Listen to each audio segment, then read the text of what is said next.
Bonjour et bienvenue sur cette vidéo où je vais vous expliquer ma maladie. Et oui, je ne sais pas si on peut appeler ça une maladie ou pas, mais ça s'appelle la pelade.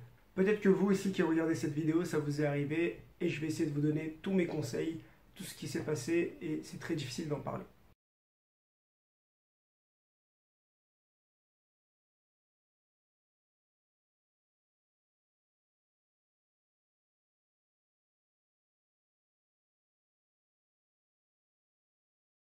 Tout d'abord, je suis désolé si la qualité de la vidéo est pas très bonne ou encore la qualité du son n'est pas très bonne car je n'ai pas encore eu le temps d'acheter un micro. Qu'est-ce que c'est que la pelade? Déjà, j'ai galéré à trouver ce nom puisque c'est pas très commun, c'est pas très connu. La pelade, c'est rien d'autre que des chutes de cheveux ou des chutes de barbe. Et oui, comme vous le voyez sur cette vidéo, à cet endroit-là, je n'ai pas de barbe. On peut aussi dire que j'ai un trou, effectivement. Et là, aujourd'hui où je fais la vidéo, ça va faire maintenant presque un an que ça m'est arrivé. Et c'est aujourd'hui que je vous en parle, parce que justement, ça va mieux. Dans cette vidéo, je vais d'abord vous expliquer comment ça m'est arrivé, puis je vais essayer de vous donner les traitements que moi j'ai suivis pour que ça fonctionne. Première chose, c'est au niveau donc de la maladie. Comment c'est arrivé? Franchement, je ne sais pas du tout. Du jour au lendemain, je me réveille, j'étais en vacances précisément. C'était au mois de septembre 2016, donc l'année dernière. C'était entre fin août et septembre 2016, donc je ne saurais pas vous dire à quel moment. J'ai eu un trou. Un trou qui est apparu ici, au niveau de la barbe. Je vais essayer de me rapprocher de la vidéo. Voilà. Donc là, j'ai eu un trou. Je me suis dit, bon, c'est juste un trou, c'est pas grave. C'est déjà arrivé à mon frère. Il a pris de l'ail. Il a mis de l'ail pendant presque un mois. Et après, ça a repoussé. Rien de grave. Donc je me suis dit, bon, je vais patienter, on verra. Je vais commencer à mettre de l'ail et peut-être que ça va aller mieux. Donc après avoir eu ce trou, je commence à mettre de l'ail, etc. Presque tous les soirs. Ça sent très mauvais, je suis d'accord. Mais quand on n'a pas le choix, c'est médical. Par la suite, vers le mois de novembre, je dirais, voire décembre, 2-3 mois après, j'ai eu d'autres chutes de cheveux qui ont apparu au niveau donc des cheveux cette fois. Donc la chute de cheveux a commencé à ce niveau-là. Ici, comme vous le voyez, j'avais un trou. Donc là, c'est normal, vous ne pouvez pas le voir puisque ça va faire un an.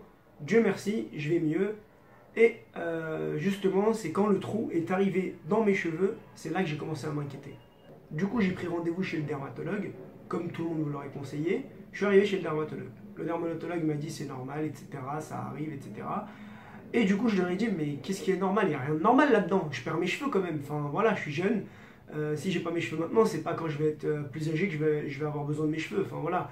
Et là, du coup, la dermatologue m'a prescrit des médicaments que je me suis dit, bon, peut-être ça va fonctionner, peut-être ça va pas fonctionner. Elle m'a dit que c'était un traitement de 6 mois à 1 an. Donc, il faut savoir que ce traitement est très long. Par la suite, après avoir été chez le dermatologue, j'ai vu que mes chutes de cheveux n'ont fait que d'augmenter. Donc au début, c'était un trou là, puis il y a eu un autre trou là, puis en même temps, il y a eu ça, comme vous le voyez. En gros, ici, il y a eu une grosse zone qui a fait que de s'agrandir. Au début, j'avais une zone là, puis il y a eu une deuxième zone.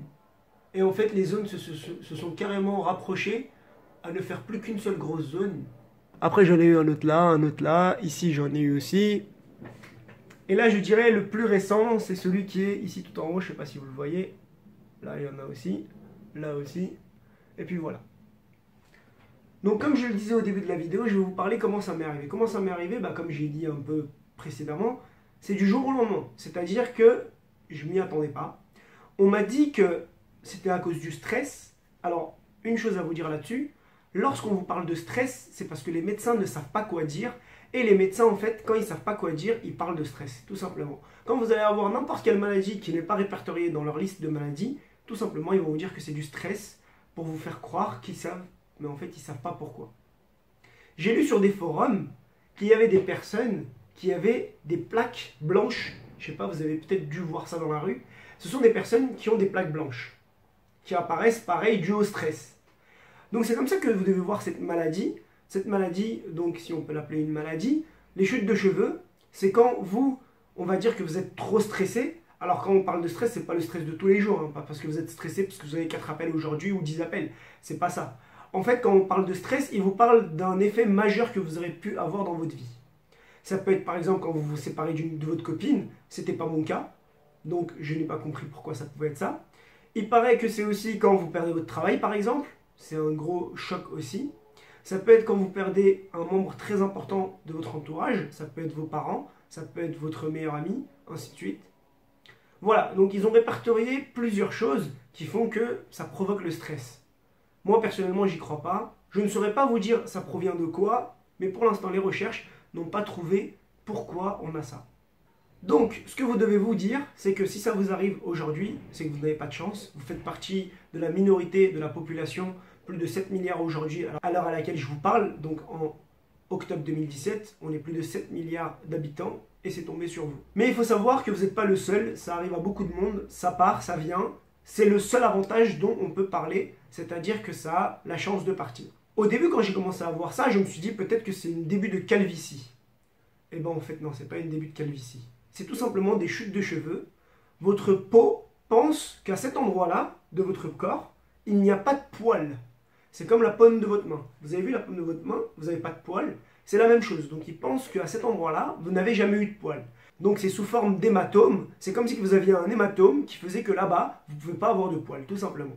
Juste pour vous parler un peu de ma vie privée, je suis DJ dans l'événementiel, mais plutôt pour les événements culturels mixtes. Je ne suis pas David Guetta non plus, j'ai pas des prestations tous les week-ends non plus. Voilà, j'en ai quelques-uns, c'est les personnes de la famille. Vous aussi, si vous avez besoin d'un DJ, vous pouvez aller regarder ce que je propose. C'est occasionnellement que je fais ça par passion. Je ne fais pas ça du tout à but lucratif. Je voulais faire cette vidéo pour vous rassurer que vos poils vont revenir, je l'espère pour vous, vos cheveux et vos poils, donc de la barbe si ça vous arrive. Alors, autre partie du corps, je ne sais pas si ça vous arrive, est-ce que ça va revenir après? Maintenant, je vais vous expliquer les médicaments que j'ai pris